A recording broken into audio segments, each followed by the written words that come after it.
जेठनिया ये सैया, ऊपर से मेकअप का डावेले जेठनिया ये सैया।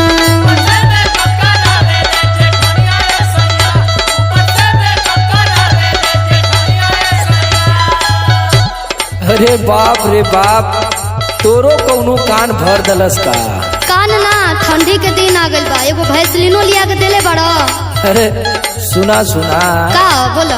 ये हमके लगा था कि परकसवा और परकसवा वो अपने ते ऐसा ही कुछ दिन भर चौड़रा मारन, लेकिन हमरो मेहरारू के बिगाड़ी दी है। सुना पहले तू बात हमार सुना।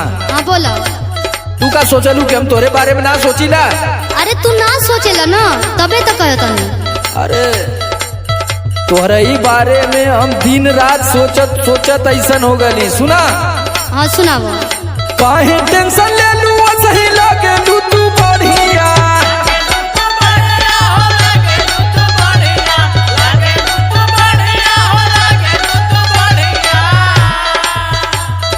काहे टेंशन ले लू, सही लगे लू तू बढ़िया। ले आई वो अब की ना, हाँ ले आई वो अब की ना, तोहके सूरत वाली साड़िया ले आई वो अब की ना।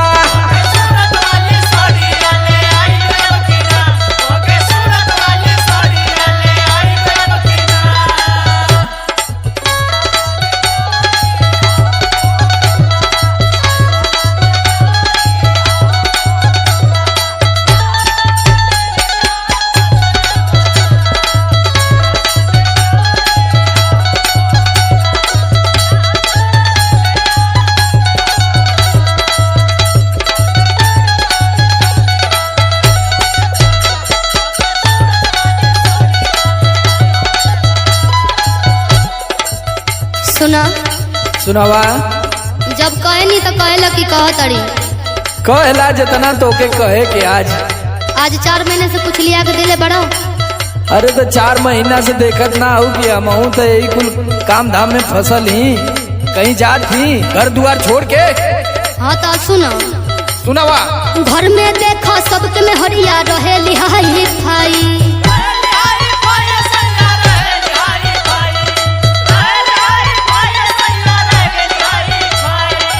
और सुना। हाँ। मन के बतिया मन में रहे, करेल कौन कमाई।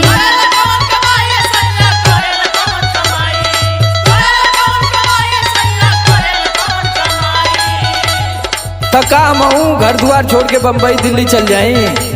अरे तो हमरो तो कुछ चाहेला, घर ही रह, लेकिन मैंने हमरो कुछ चाहेला ना।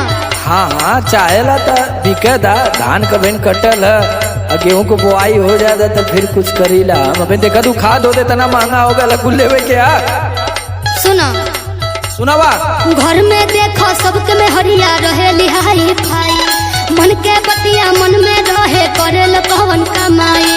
बाउर बड़ी लागेला देखाई के जरा देले, चिढ़ावेले ना हमरा। ऐसा करत है का? हाँ। अच्छा रुका रुका। बाउर बड़ी लागेला देखाई के जरा देले जेठनिया ये सैया। जेठनिया ये सैया, ऊपर से मेकअप का डावेले जेठनिया ये सैया।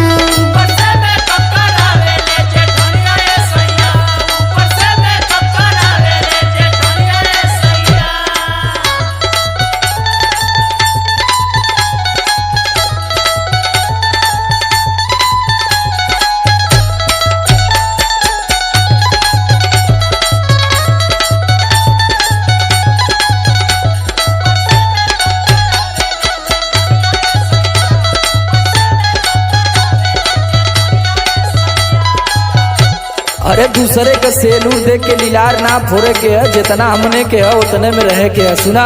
हम तो केहू से कमजोर थोड़ी है, तो मध्यम थोड़ी रहे थे। सुना। कहा बोलो। दूसरा के देखी झूठे हो खेलू परेशान हो।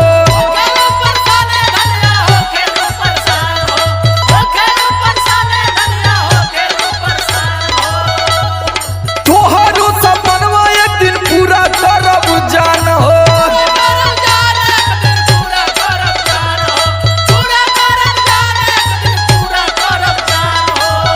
तो अके भी हम घरवा में केहू से नहीं थोड़ी रहते। हाँ तो जब ले 20 ना पर जेबू तले मानत थोड़ी हम। सुना बोलो। दूसरा के देखी झूठे हो खेलू परेशान हो, तुहारो सपनवा पूरा करब एक दिन जान हो। और सुना हाँ बोलो। तोहरे